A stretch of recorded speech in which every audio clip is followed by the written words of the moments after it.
Ok, muy buenas tardes. Por favor, si alguien puede darme feedback de que se escucha. Se escucha todo bien. Ok, muy amables. Eh, Buenas tardes. Espero que todos estén bien. Por segundo día vamos a seguir con el webinario que tiene preparada la carrera de licenciatura en enseñanza de las ciencias naturales.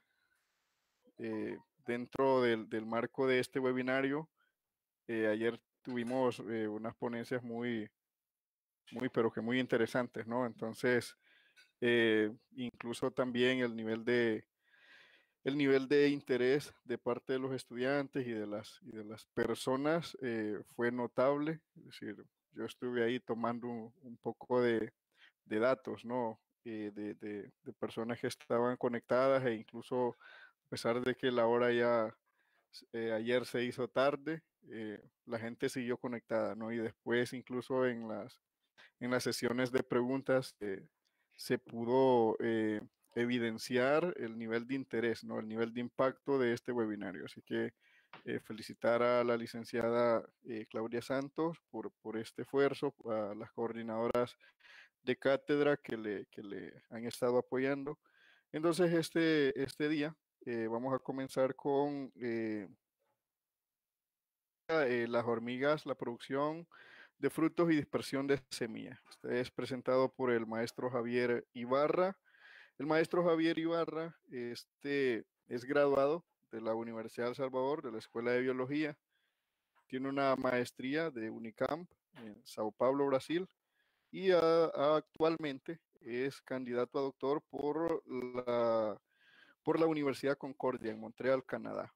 Entonces, bueno, pues sin más que agregar, les dejo con el maestro Ibarra, esperando que esta ponencia sea de mucho interés para todos, ¿no? Y que eh, venga a coadyuvar, ¿no? El conocimiento que desde la unidad de distancia estamos pretendiendo, ¿no? Darle a la población en general, no solamente a los estudiantes, sino que a la población salvadoreña en general. Los dejo con ustedes al maestro Ibarra. Hola, muchas gracias. Buenas tardes a todos. Gracias por conectarse a este webinar. Quería solo mencionar que voy a mantener mi cámara apagada solo para evitar cualquier problema en la conexión. Y ya a la hora de preguntas la voy a encender. Entonces, bueno, también quería comenzar agradeciendo al equipo de educación a distancia de la Facultad de Ciencias Naturales y Matemáticas por invitarme a hablar un poco de mi trabajo. En este día les voy a hablar un poco de lo que he aprendido sobre las hormigas y pues en general el papel que tienen en la producción de frutos y en la dispersión de semillas. Entonces, para comenzar, quiero que se hagan una imagen en su cabeza de que van caminando por un bosque húmedo. Y bueno, para ayudar un poco, aquí les pongo una imagen de un bosque húmedo. Que, bueno, cuando vamos caminando en el bosque, normalmente lo que observamos, aparte de plantas, son aves y otros animales grandes. Pues por si tenemos suerte, vamos a ver por ahí. Si tenemos más suerte, podemos ver un mono arriba de nosotros. Y si tenemos todavía más suerte, vamos a ver un poco de la naturaleza en acción. En este caso, es una serpiente comiéndose a un sapo. Entonces, generalmente le prestamos más atención a estos animales porque son mucho más llamativos. Sin embargo, dentro de este mismo bosque hay una gran cantidad de pequeñas criaturas que generalmente ignoramos. Dentro de estas pequeñas criaturas nos podemos encontrar, por ejemplo, a una hormiga en el suelo cargando a otro insecto, en este caso una larva de un insecto, o de repente pues vemos una fila de hormigas cortaderas cargando hojas hacia su nido. Perdón. O aún cuando vemos hacia arriba, también es probable que veamos hormigas en hojas o en las ramas de los árboles. Pero, ¿y por qué se ven hormigas por todos lados? Pues bueno, porque están presentes en realidad en una gran abundancia en todos los ecosistemas terrestres. Actualmente hay alrededor de unas 12.500 especies descritas y los expertos mencionan que hemos descrito apenas la mitad de las especies de hormigas que existen en el planeta. Para tener una idea de qué tan abundantes son, se estima que 94 de cada 100 artrópodos en bosques tropicales son hormigas y que constituyen hasta un 15% de la biomasa animal en el bosque del Amazonas. Una de las posibles explicaciones de por qué la presencia en diferentes hábitats, por qué su éxito, el éxito de las hormigas en diferentes hábitats, es porque tienen una vida en colonia y también por su estructura social, que se constituye por 3 castas que viven en el mismo nido. La primera casta son las obreras, son las que nosotros vemos comúnmente, son las más abundantes y pues bueno, pueden ir desde unas pocas decenas a millones en colonias grandes. Y entonces, estas son las que se encargan de muchas tareas como buscar alimento, cuidar a las larvas dentro de la colonia, limpiar la colonia, pero algo importante que hay que saber es que las obreras no se pueden reproducir, o sea, ellas no pueden producir huevos. Para esto está la reina, quien es la que se encarga de primero fundar la colonia y luego producir huevos y producir más obreras. Y finalmente tenemos al macho o zángano, que su única función es fecundar a la reina. Y una vez hacen eso, mueren así pocos días o inclusive a las pocas horas después de esto. Y entonces, debido a la abundancia de las hormigas en múltiples ecosistemas, ellas juegan un papel bien importante en diversos procesos ecosistémicos. Por ejemplo, el ciclaje de nutrientes, la polinización, la dispersión de semillas, entre otros. Entonces, por estos papeles importantes en los procesos ecosistémicos que muchas veces ignoramos, unos individuos muy importantes para estudiar y conocer más la diversidad de papeles que estos seres pueden tener en nuestros ecosistemas. Y esto me trae a los temas a los que les quiero contar este día. Primero voy a hablar un poco sobre las relaciones que hay entre hormigas y plantas. Después voy a hablar un poco sobre el rol que tienen las hormigas en la producción de frutos. Voy a hablar sobre el papel de las hormigas en la dispersión de semillas de algunas especies de plantas. Entonces, para comenzar, hay muchas especies de plantas que atraen a las hormigas y las atraen ofreciéndoles alimento y o donde hacer su nido. Estas plantas son conocidas como plantas mirmecófilas. Mirmecofilia o mirmecófila significa literalmente amor por las hormigas. Entonces, algunos ejemplos de plantas mirmecófilas son los árboles del género Inga, como la paterna, que poseen nectarios extraflorales en la base de sus foliolos, donde las hormigas se ven frecuentemente forrajeando por alimento. Otro ejemplo es el tallo ensanchado de algunas especies del género Cordia, donde diferentes especies de hormigas hacen su colonia. Entonces, a cambio de lo que la planta le ofrece a la hormiga, las plantas reciben una forma de protección. Las hormigas van a reducir el ataque de algunos herbívoros porque van a percibir a estos herbívoros como una amenaza a su recurso alimenticio o a su colonia. Pero no todo en la naturaleza es amor por las hormigas. Todas las plantas son mirmecofílicas. Entonces, algunas especies de hormigas pueden dañar a las plantas, como es el caso de las hormigas cortaderas, que suben a las, cortan las hojas y luego las transportan para alimentar y cultivar. Estas hormigas se alimentan. Pero en otros casos, las hormigas también pueden dañar a las plantas de forma indirecta cuando se asocian con herbívoros como pulgones o cochinillas que pueden llegar a transmitir enfermedades a las plantas o convertirse en pestes que acaban matando a las plantas. Y además, también las hormigas pueden ser atraídas a las flores en busca de néctar como fuentes de carbohidratos o proteínas, respectivamente. Entonces, ya que las hormigas son o pueden llegar a ser atraídas a las flores, es lógico pensar que la presencia de las hormigas puede afectar a otros visitantes de las flores que juegan papeles importantes. Entonces, es importante recordar que muchas plantas dependen de visitantes florales para su reproducción a través de la polinización.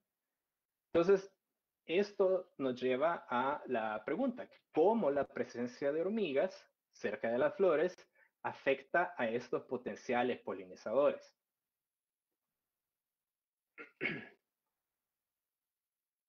Entonces, es a través de observaciones y experimentos que nosotros identificamos que las hormigas pueden afectar a visitantes florales de tres formas diferentes. Primero, frecuencia o número de visitas que las flores reciben por potenciales polinizadores. Segundo, en la duración de la visita, ya que los polinizadores requieren forrajear polen o néctar en las flores, y la presencia de depredadores puede afectar el tiempo que necesitan esos polinizadores para recolectar estos recursos. Y tercero, también pueden modificar el comportamiento de aproximación que los visitantes florales y potenciales polinizadores tienen hacia las flores. Entonces, estos polinizadores pueden ser ahuyentados por la presencia de depredadores en las flores. Entonces, en una primera observación, nosotros cuantificamos el número de hormigas que habían cerca de las flores y lo relacionamos, un número de hormigas que estaban cerca de las flores, y lo relacionamos con el número de visitas por potenciales polinizadores. Entonces vimos que cuanto mayor el número de hormigas cerca de las flores, menor era el número de visitas que polinizadores y otros visitantes florales realizaban a las flores.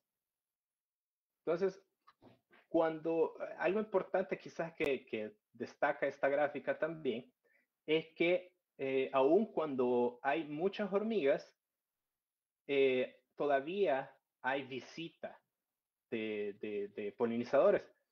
Y entonces esto nos lleva a indagar un poco más sobre el comportamiento de los polinizadores durante la visita. Entonces, para esto, medimos el tiempo de la visita de las abejas y otros visitantes y lo relacionamos al número de hormigas que había cerca de las flores. Entonces observamos que cuanto mayor el número de hormigas cerca de las flores, menor era la duración de la visita. Entonces, esta reducción en el tiempo de la visita puede afectar la cantidad y la calidad de los recursos que los polinizadores forrajean.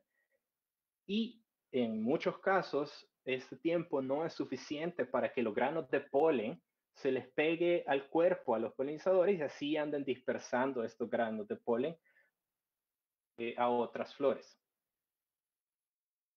Pero, ¿y por qué las hormigas disminuyen la frecuencia y duración de la visita de las abejas y otros potenciales polinizadores?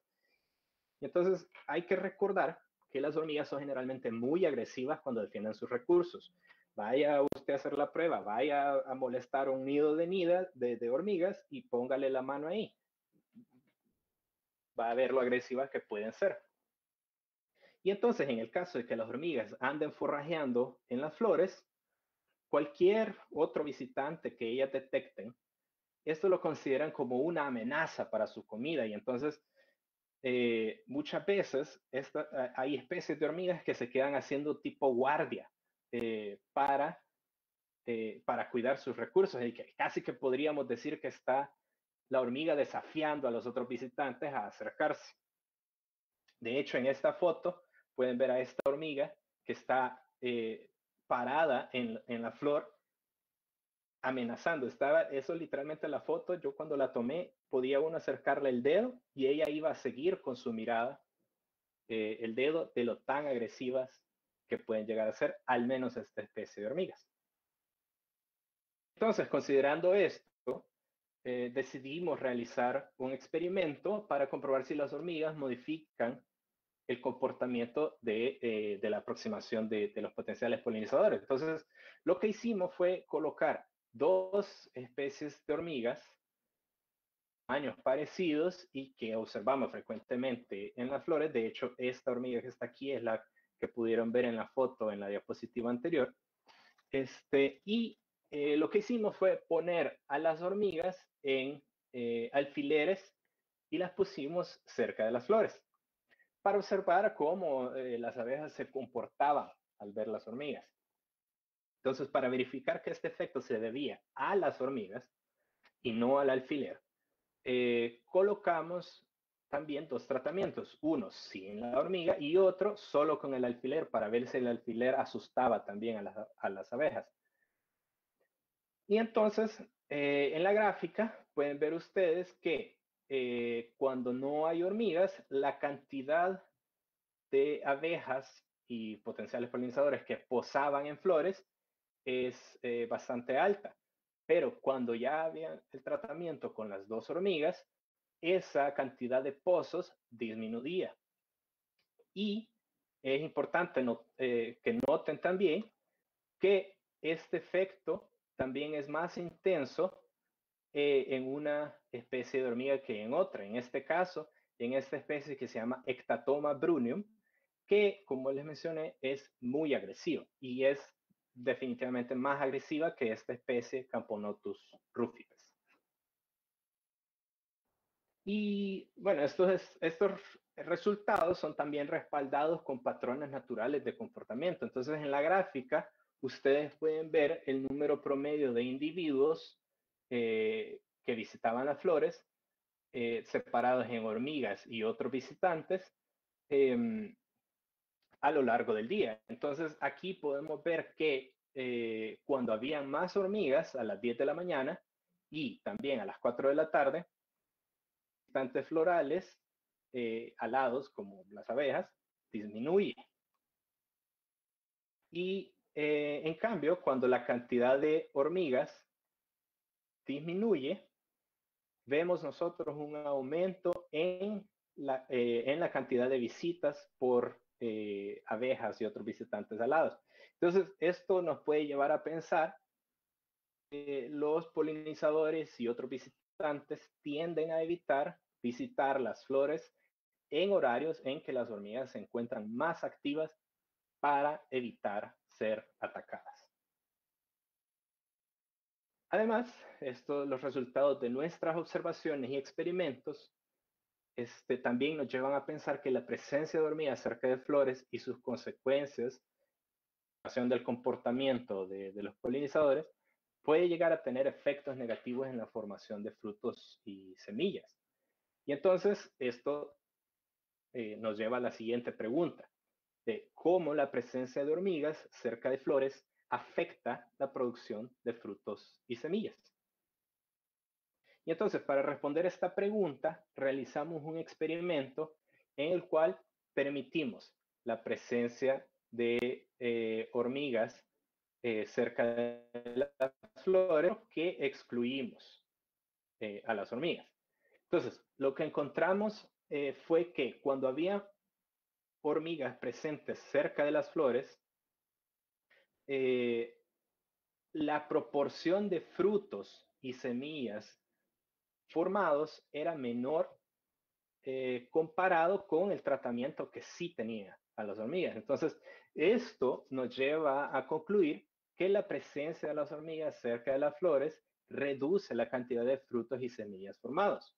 Entonces, esto ha sido observado también en otros estudios, pero todavía queda mucho por explorar, ya que se ha estudiado muy poco, se ha indagado muy poco sobre el efecto que tienen las hormigas cerca de flores en la reproducción de muchas otras especies de plantas.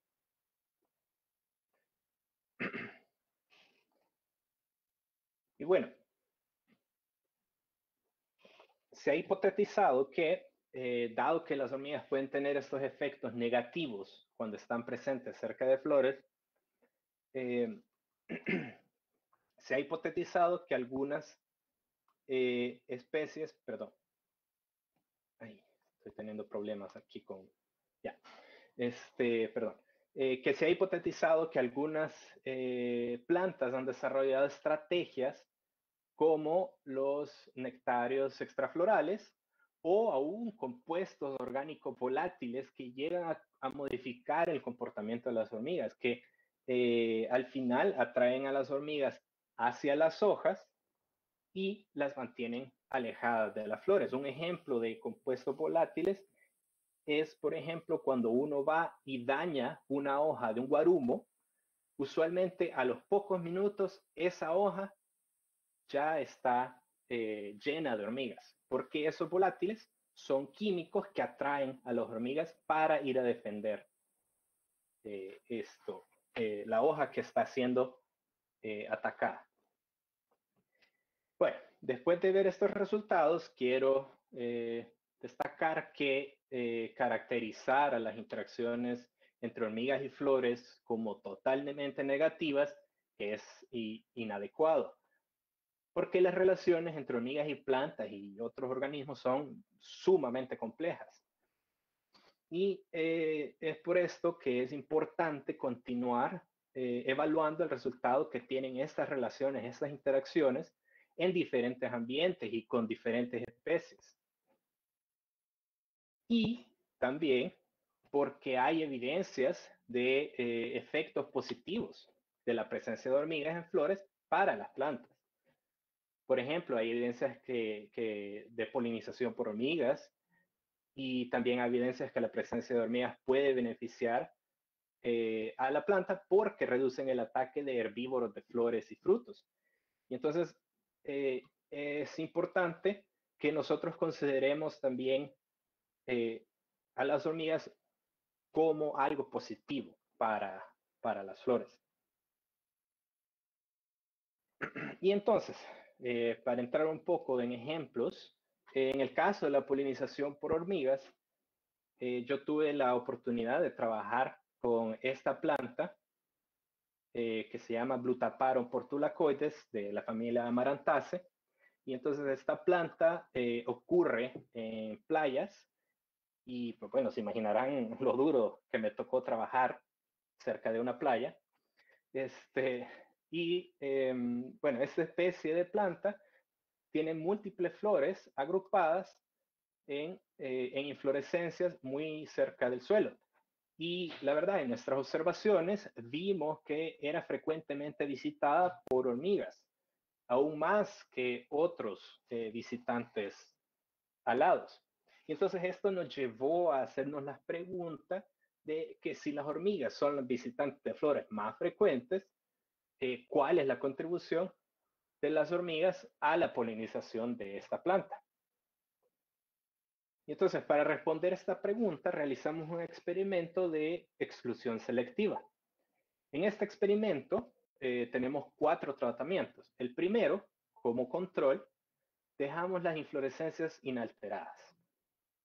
Luego, el segundo, solo permitimos que las hormigas visitaran a las flores. Entonces, para esto, colocamos una malla cubriendo a la inflorescencia, pero dejamos la base descubierta y así permitimos que las hormigas escalaran hacia las flores. En el tercero, solo permitimos que voladores visitaran a las flores. Entonces, lo que hicimos fue que a las hormigas las excluimos usando una sustancia llamada tanglefoot, que es como una pega de zapato y la verdad hasta huele parecido, pero que no permite que insectos escalen las plantas. Y finalmente, el cuarto tratamiento es un tratamiento de exclusión total en donde cubrimos la inflorescencia con la malla, la cerramos completamente y además colocamos el tanglefoot para evitar que cualquier insecto lograra ir a visitar las flores. Y bueno, entonces en este experimento pudimos observar que cuando permitíamos que los voladores visitaran a las flores y comparábamos si las hormigas estaban presentes o no, vimos que no había ninguna diferencia en el porcentaje de semillas formadas. Pero, por otro lado, cuando excluimos a los voladores, vimos que había una disminución de semillas formadas cuando excluíamos a las hormigas. Entonces, esto nos permite concluir que cuando no hay visitantes florales voladores, las hormigas pueden llegar a contribuir a la polinización y a la formación de fruto. Entonces, esto ha sido observado también en otras especies. Hay unas 48 especies, algo así, es el último reporte que hay, de plantas que pueden ser polinizadas. Y entonces, otros investigadores también han cuantificado la contribución de las hormigas a la polinización y ven que puede ser igual a la de otras especies, inclusive de abejas, que son las que nosotros comúnmente conocemos como polinizadoras. Y entonces esto realmente nos hace pensar que hemos subestimado el efecto positivo que las hormigas pueden tener en la polinización, en la formación de frutos y semillas. Y entonces, parte del esfuerzo que se hace para entender mejor el papel que las hormigas juegan en las flores es el estudio de los compuestos orgánicos volátiles que les mencionaba hace poco. Y esos compuestos orgánicos volátiles pueden ahuyentar o atraer a hormigas a flores. Entonces hay estudios que demuestran que las hormigas son atraídas por estos compuestos justamente para polinizar a las flores. Pero en otros casos, y casi que generalmente esta relación es un poco más compleja. Por ejemplo, es el caso de las acacias. Estas plantas son mirmecófilas y ofrecen alimento en sus nectarios extraflorales. Son estos cuerpos amarillos que se ven aquí, que se pueden encontrar también en la base de los foliolos. Y también le ofrecen abrigo o donde hacer su nido a las hormigas en estas espinas que son huecas, como pueden ver en esta foto. Y entonces las hormigas, pues de nuevo, entre comillas, defienden a la planta de potenciales herbívoros. Pero entonces, ¿qué pasa con las flores de acacia? Entonces, la acacia generalmente tiene muchas hormigas en sus ramas andando por ahí. Entonces, las acacias tienen un sistema de compuestos volátiles que mantienen alejadas a las hormigas y principalmente de las flores jóvenes, y así las hormigas no afectan el proceso de polinización. Pero ya después que las flores son polinizadas, estas cambian el compuesto volátil y en realidad atraen a las hormigas. Esto fue demostrado en un estudio hace poco, que fue publicado hace poco más de 10 años, y en ese estudio ellos observaron que las hormigas eran atraídas a las flores cuando éstas envejecían. O sea, aquí ustedes pueden ver en estas barras más oscuras, pueden ver cómo al principio la duración de la visita de las hormigas es bien corta, pero ya luego a la hora que cuando avanza el día, las flores se van volviendo más viejas y la duración de la visita de las hormigas aumenta.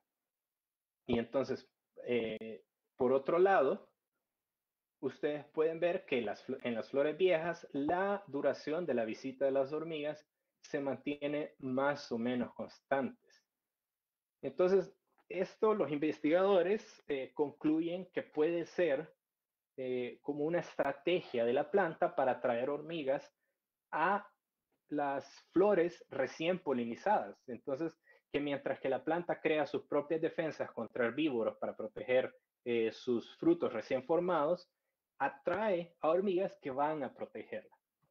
Entonces, esto fue explorado aún más en otros estudios, que por ejemplo, este estudio publicado en 2014 vieron que la presencia de hormigas cerca de frutos reduce el ataque de herbívoros a los frutos y semillas. Entonces, este experimento excluyeron a las hormigas y entonces vieron que cuando hay hormigas cerca de los frutos, la proporción de semillas atacadas por escarabajos es menor que cuando no hay hormigas. Entonces, esto nos hace pensar que las hormigas también juegan un papel importante de la defensa de frutos y semillas contra ataques de herbívoros. Y entonces esto aumenta también el éxito reproductivo de algunas especies de plantas. También se ha encontrado que las hormigas no solamente reducen el ataque de herbívoros a frutos y semillas, sino que también hay especies alrededor del mundo que también contribuyen a la distribución de las semillas, a la dispersión, perdón, de las semillas. Entonces, hay que recordar que cuando las semillas no son dispersadas y germinan muy cerca de otras o cerca de la planta madre, esto afecta la sobrevivencia de las plántulas porque van a competir entre ellas por luz, por nutrientes y por otros recursos. Entonces, la dispersión de las semillas permite evitar este tipo de competición por estos recursos. Y entonces, la dispersión de semillas por hormigas se conoce como mirmecocoría. Esta es una forma de mutualismo en la que la planta se beneficia por la dispersión de sus semillas y la hormiga recibe alimento.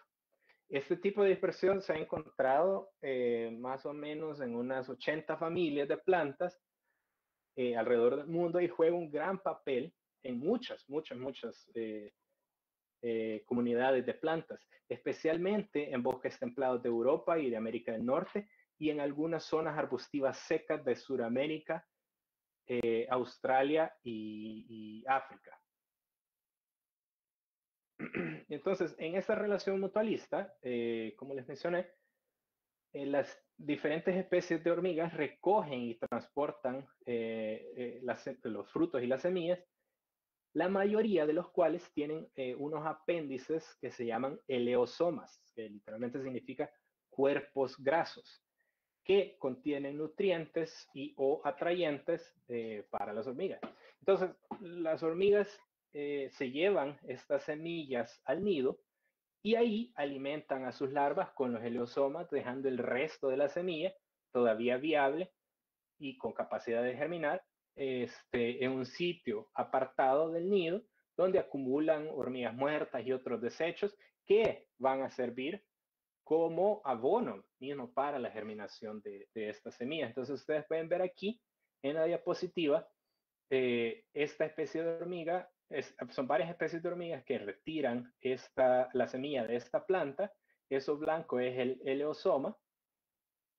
Y las hormigas lo que hacen es retiran el eleosoma de la semilla, el eleosoma se lo llevan a sus larvas para que se alimenten y la semilla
no ocurre de igual forma para todas las especies de hormigas que dispersan estas semillas. Entonces, por lo tanto, hay que seguir explorando este fenómeno y los factores que determinan el beneficio de la dispersión de semillas por hormigas. Y bueno, ya para finalizar, espero que esta charla les haya hecho ver a las hormigas desde una perspectiva diferente y espero haberles podido mostrar que las hormigas juegan un papel importante en la producción de frutos y semillas y que esto puede ser positivo y negativo para la planta, que los efectos de las hormigas en la reproducción de las plantas dependen de las especies que estén involucradas en estas relaciones, pero que a medida que vayamos aprendiendo más sobre estas interacciones, es posible que encontremos factores en común que determinan el resultado de estas interacciones. Pero para esto debemos explorar las variaciones de estas relaciones entre las hormigas y la reproducción de las plantas en diferentes escalas espaciales o diferentes hábitats y también a través del tiempo, no solo concentrándonos en una sola del año. Y bueno, quisiera agradecerle a mis colaboradores y mentores, a los organizadores por la oportunidad de compartir un poco el trabajo que he realizado en los últimos años. Pues bueno, estos proyectos de investigación no son posibles sin la colaboración y el financiamiento de muchas instituciones y organizaciones. Y entonces aprovecho para hacerle la propaganda a la Fundación Naturaleza El Salvador, de la cual soy investigador asociado, que recientemente lanzó un programa que tiene como objetivo financiar proyectos de investigación en El Salvador. Todavía hay tiempo para aplicar, tienen hasta el 30 de junio. Y que estos proyectos son realizados en colaboración con científicos salvadoreños, que pues así, haciendo un equipo, podemos continuar contribuyendo al conocimiento y a la conservación de nuestra biodiversidad.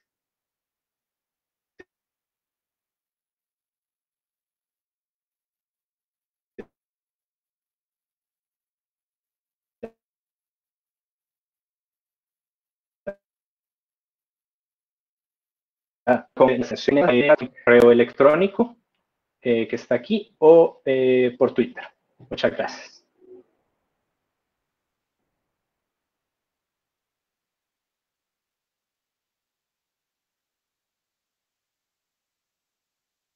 Gracias por la distancia y en nombre de nuestras autoridades, el licenciado Mauricio Lobo, que por cuestiones personales tuvo que retirarse a tiempo.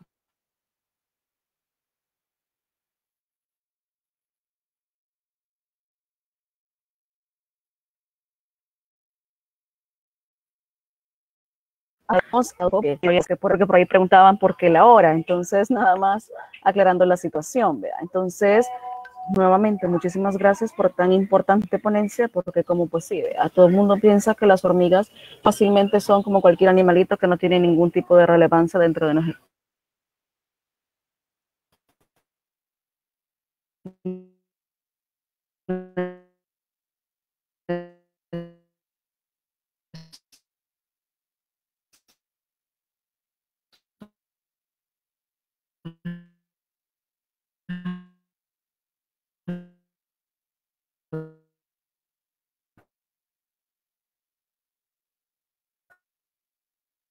Ecosistema nos presenta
Muchas gracias. ¿Alguna otra pregunta por ahí?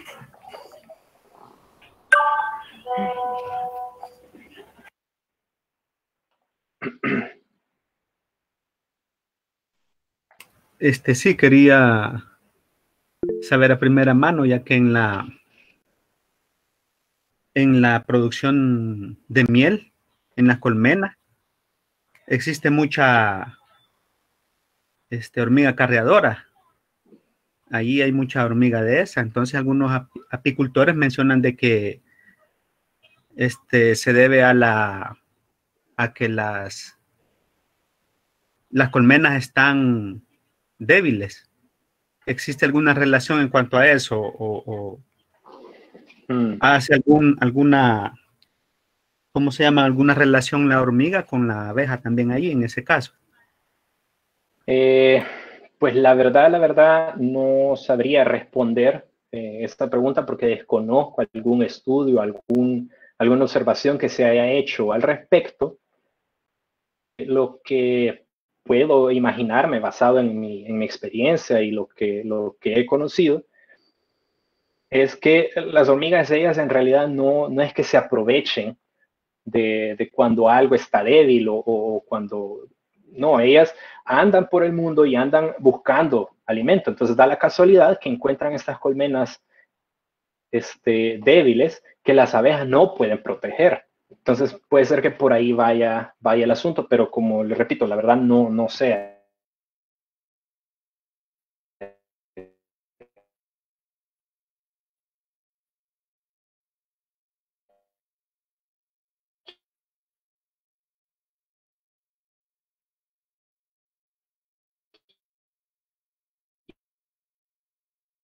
Y ¿qué impacto? Pues como mencioné antes, las hormigas son individuos que están altamente vinculados y juegan papeles muy importantes en los ecosistemas. Entonces, vamos a decir, por ejemplo, que las especies de hormigas, vamos a hacer las especies de hormigas que están en el suelo, porque no todas están en el suelo, desaparecen. Entonces, ahí vamos a ver que el ciclaje de nutrientes se detiene porque las hormigas, cuando ellas hacen su colonia, mueven mucho la tierra de abajo hacia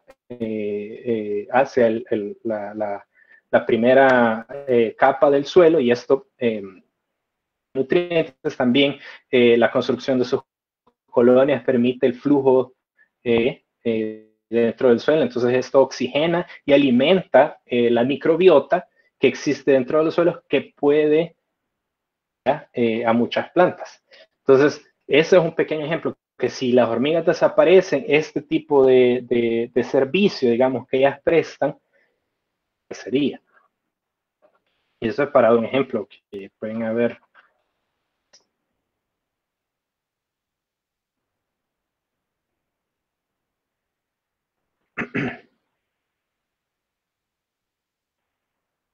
Perdón, entonces me cabe una duda con respecto a la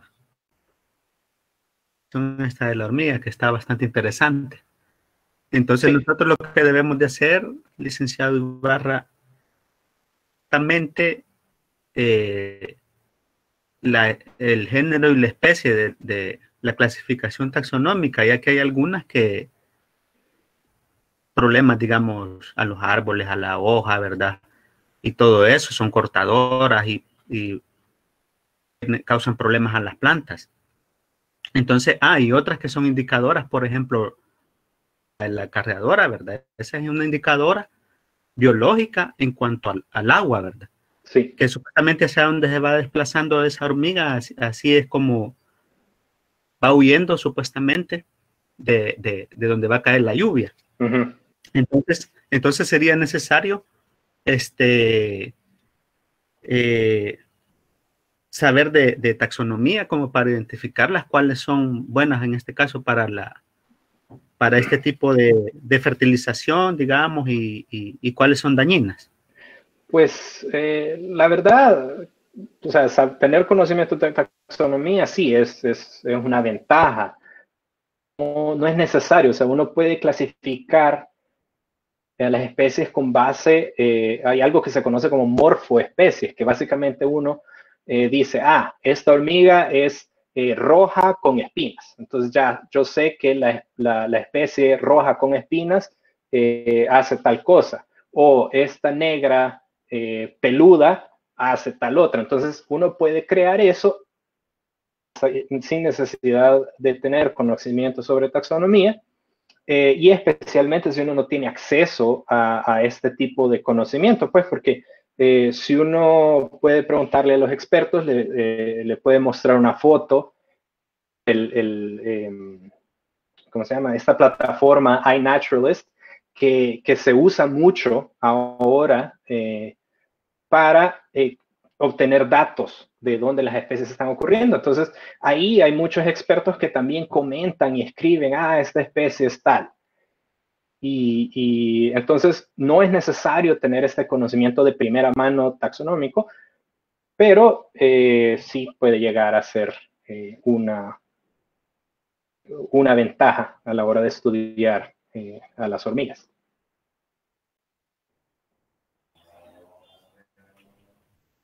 Por aquí preguntan también en el chat, la pregunta que me surge es que si usted menciona experimentos con 4 especies de hormigas, pero aproximadamente ¿cuántas especies de hormiga podrían existir en las diferentes zonas de nuestro país?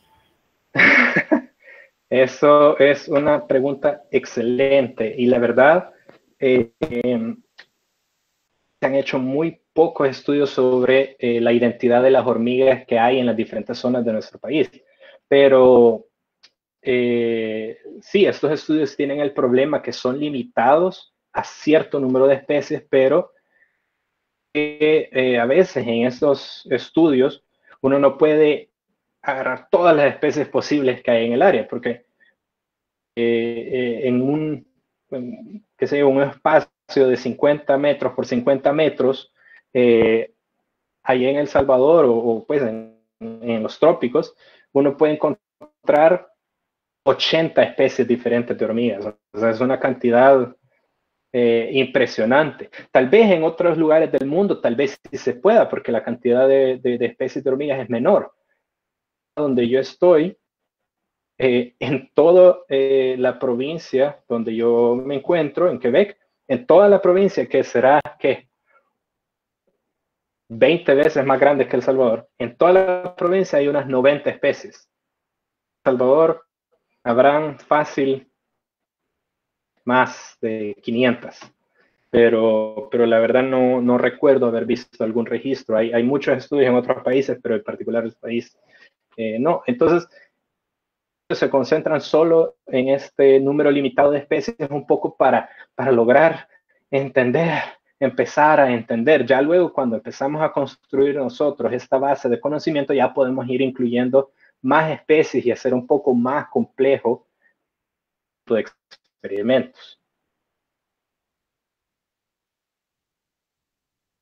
Ok, eso es aquí respondíamos, bueno, ya la mencionó, respondemos la otra, que si existía una diversidad de hormigas, pero ya la respondimos, son muchas, entonces no. La siguiente pregunta menciona, ¿qué tan cierto es que al desaparecer las hormigas morirían muchas otras especies? Pues me atrevería yo a decir que sí, otras especies, no sé qué tantas, pero hay especies, principalmente de plantas, que tienen un vínculo muy cercano a estas hormigas. Estas especies que les mencionaba yo, myrmecofílicas, son principalmente el tipo de especie que probablemente desaparecería si las hormigas desaparecen, porque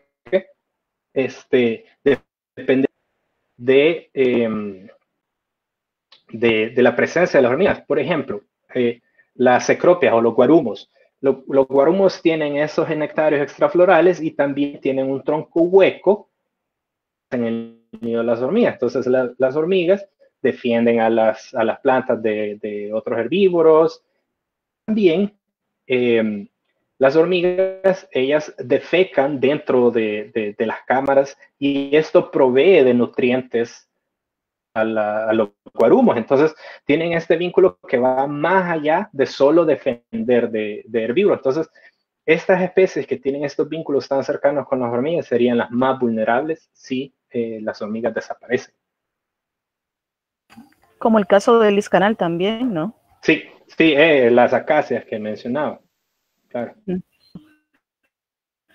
Ok, gracias. Otra pregunta. ¿Cuántas hormigas reinas pueden haber en una colonia? ¿Y cuánto es el tiempo de vida de estas? Muy buena pregunta.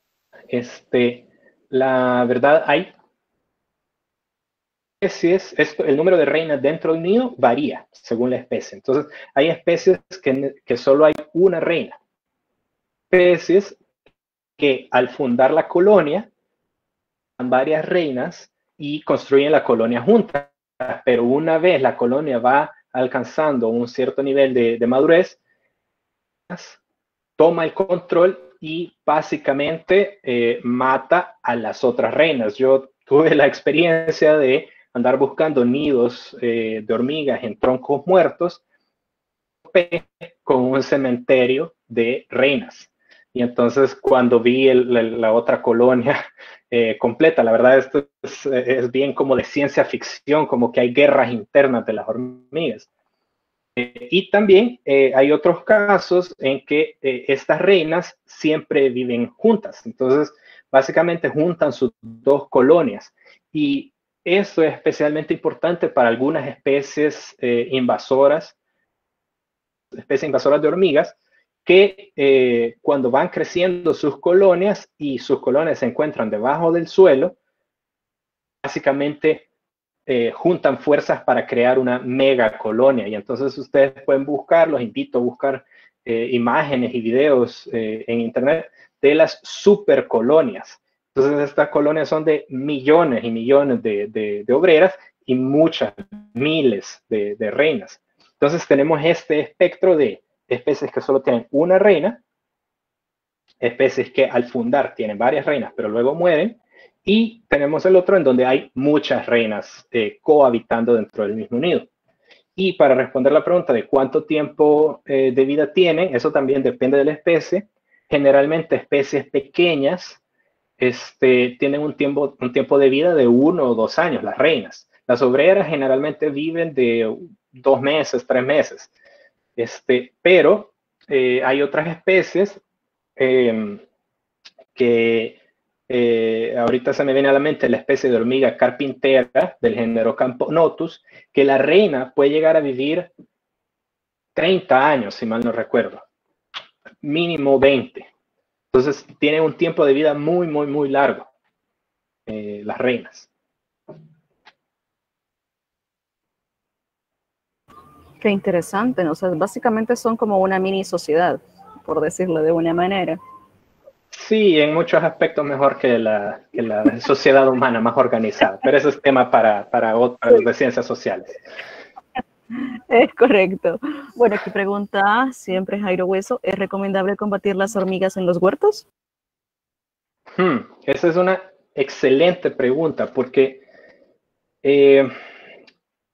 las hormigas en los huertos pueden llegar a ser importantes, beneficiosas, pero pues porque pueden controlar pestes, pueden mover los nutrientes, como ya mencionaba. En algunos casos pueden contribuir a la polinización de ciertas especies cultivables.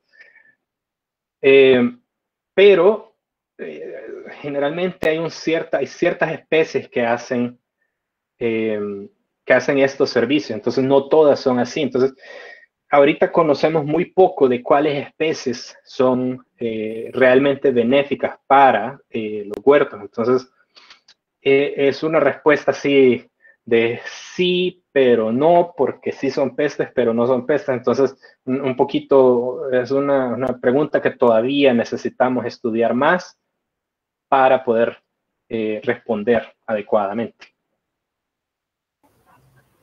Ok. Por aquí pregunta José Marlon Turcios, ¿las hormigas se alimentan de la larva que tienen en sus nidos? No, las larvas son básicamente la hormiga bebé. las hormigas, como muchos otros insectos, tienen fases de crecimiento. Entonces, la reina produce los huevos, luego de este huevo nace una larva. Y entonces esta larva es alimentada por obreras y a medida va desarrollándose, luego se transforma en una pupa, que básicamente es como una pequeña envoltura que permite que la larva se termine de desarrollar en una hormiga adulta, ya sea obrera, reina o macho. Entonces, las larvas no son el alimento de las hormigas, sino que las larvas se convierten en...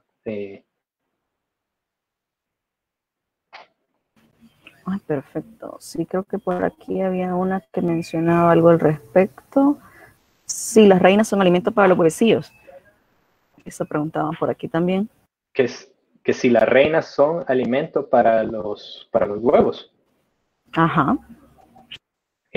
Pues no, no que yo sepa. La verdad, la reina es como la unidad más importante de la colonia, es la única que produce huevos, la única que produce obreras. Entonces, cuando la reina muere, básicamente la colonia muere. Puede vivir un par de meses a lo sumo, pero ya después que la reina muere, la colonia desaparece. Entonces, no conozco yo. Tal vez si son diferentes especies, porque lo que pasa es que las hormigas tienen diferentes colonias, entonces si se encuentran en el suelo del bosque o si se encuentran en cualquier otro lugar, ellas van a pelear y pelean por territorio, pelean por recursos, pelean por muchas cosas. Y entonces, a veces las hormigas dominantes, digamos, logran penetrar a la otra colonia y matan a la reina. Y la reina tiende a tener cuerpos grasos, tiende a tener muchos recursos dentro de ella, que tal vez ahí la reina de otra especie sí se convertiría en alineamiento de las larvas. Perfecto. Sí, aquí mencionaban que, quiero ver, ¿cómo hacen las hormigas para identificar a la reina? Pues todo es a base de olores. Las hormigas tienden a tener una muy pésima visión. La mayoría de especies de hormigas no ven bien, y entonces la mayoría se comunican a través de olores, a través de químicos. Entonces ellas usan sus antenas para determinar si son hermanas o si es la reina o si es de la misma colonia o qué. Y entonces pónganse ustedes a pensar que es como, no sé, alguien que usa un perfume en particular y entonces ya ve, ahí viene no sé quién. Entonces algo así funciona también para las hormigas.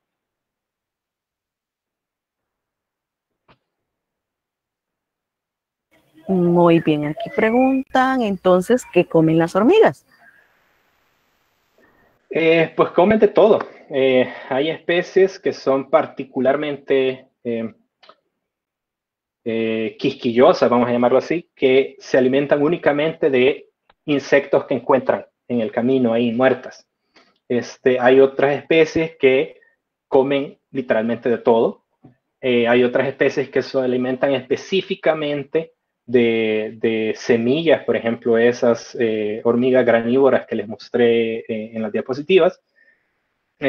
Y otras hormigas que se alimentan de un hongo que ellas cultivan, que básicamente la reina se lleva un pedacito de este hongo cuando ella sale del nido y es fecundada, se lleva un pedacito de este hongo, y cuando encuentra cuando logra fundar su colonia, ahí comienza a crecer este hongo. Entonces, cuando ya tiene las obreras salen, cortan las hojas. Estas son las hormigas cortaderas. Bueno, los zompopos de mayo son de esta especie de hormiga también, que traen las hojas y luego básicamente estas hojas cortadas las ponen para que el hongo se alimente y crezca. Y en realidad las hormigas se alimentan de este hongo, no se alimentan de las hojas, sino que se alimentan del hongo que están cultivando. Son de esos mitos, ¿vea? Que normalmente teníamos, que se comen las plantitas, ¿vea? Pero no, Aquí nos aclara que en efecto no son las plantas, sino que es el insumo. Por aquí hacen una pregunta donde dice, ¿existen investigaciones que permitan medir el impacto que generan la cantidad de aguas lluvias a los hormigueros?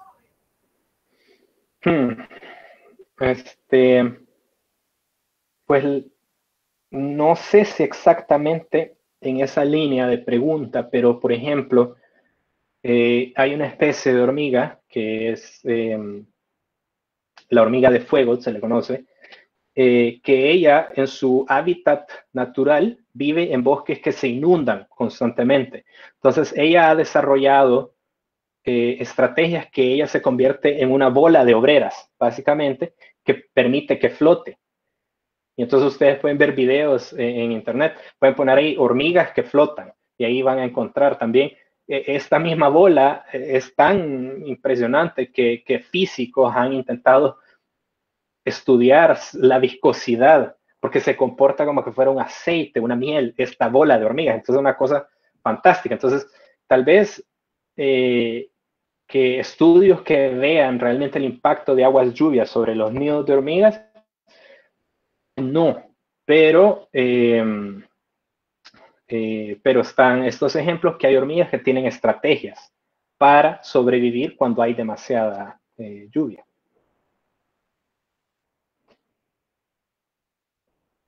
Perfecto. Qué interesante cómo funciona. En este caso, pregunto también, Luis López, ¿cuáles son los depredadores a los que se enfrentan las hormigas? Anfibios, como las ranas, los sapos, aves, algunos reptiles, las lagartijas. Hay videos famosos así de una lagartija espinosa, no recuerdo cómo se llama, que está en un desierto y que ella se alimenta principalmente de hormigas que andan así caminando. Entonces se enfrentan a pájaros, a anfibios, reptiles, algunos mamíferos. Así que sí, tienen bastantes depredadores. Sí, claro. Solamente le damos paso a esta última pregunta que hace Gabriela Perdomo.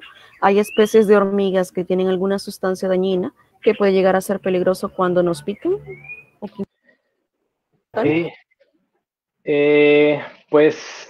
Pues cuando las hormigas pican, ellas inyectan su veneno, que en su mayoría es ácido fórmico.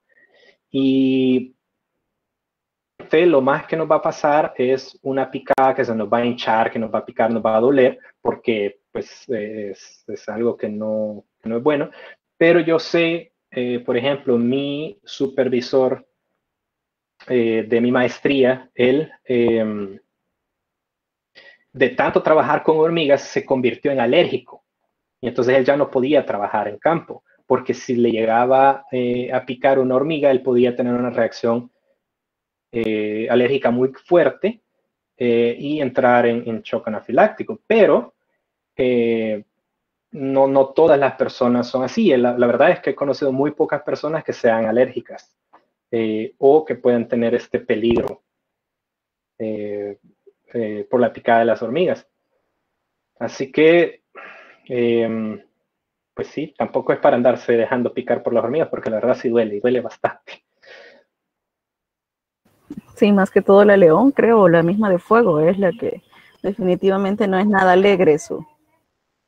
Sí, esa hormiga de fuego recibe su nombre porque la picada se siente como que uno se está quemando. Y aprovecho un poco este gancho también para mencionar un dato curioso de unas hormigas que se llaman hormigas bala, que es una de las picaduras de insecto que más duele en el mundo. Y pues yo tuve la oportunidad de verlas de cerca, y son hormigas que llegan a medir unos 4 centímetros, o sea, son bien grandes.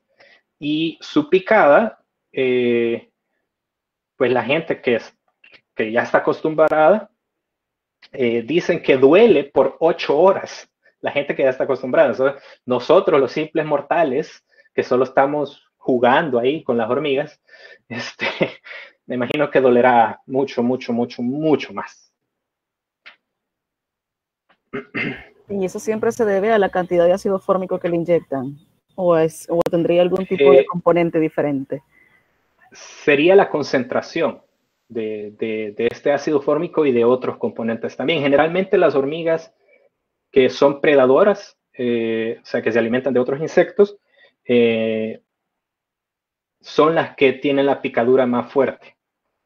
Y entonces, si ustedes van, por ejemplo, con este iscanal, si ustedes van a molestar un iscanal y se encuentran con una especie, hay dos especies que se relacionan con el iscanal, se encuentran con una especie en particular, si esta especie los pica, se siente como que fuera un pequeño shock eléctrico. Entonces, se siente así que pulsa el dolor y se mantiene por unas 2-3 horas fácil, por lo menos a mí.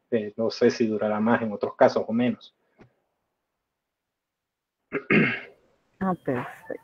Sí, bueno, creo que sí, por cuestión del tiempo ya le robamos más de lo que teníamos planificado, así que no hay problema. igual, muchísimas gracias. Gracias por toda la información y realmente, pues, por lo que veo, los ponentes han estado súper fascinados y lo lamento, no tenemos un par de preguntillas más por ahí que ya no podemos dar respuesta por honor al tiempo.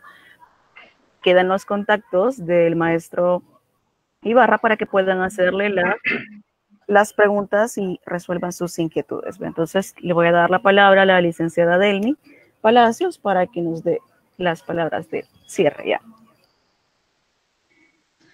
Muy buenas tardes. Definitivamente que ha estado muy interesante la ponencia del maestro Javier Ibarra. Le damos las gracias en nombre de las autoridades del equipo de Universidad en Línea, Educación a Distancia. Gracias al maestro por su tiempo y disposición en ayudarnos a compartir de tan importante tema y así conocer un poquito de la biología de estos organismos. Y a los estudiantes también, a todas las personas que pudieron conectarse y apoyarnos aquí. Gracias por todo y que tengan una feliz tarde. Excelente, muchísimas gracias. Entonces, cuídense mucho y bendiciones. Nos vemos en el enlace de la noche, que pues ya se les va a colocar en la página siempre de la facultad para que nos acompañen. Se tratará sobre, el tema será tratamiento sobre el COVID, así como tendríamos la participación de un doctor de nuestra facultad de medicina de la universidad, entonces pues estará muy interesante, así que les dejamos la invitación por ahí para que nos acompañen. Feliz tarde, cuídense todos y muchas gracias, maestro Ibarra. Gracias, licenciadas, por permitirme esta oportunidad y feliz tarde a todos. Un gusto, escríbanme, contáctenme si tienen alguna pregunta que no logramos responder. Feliz tarde a todos, bendiciones.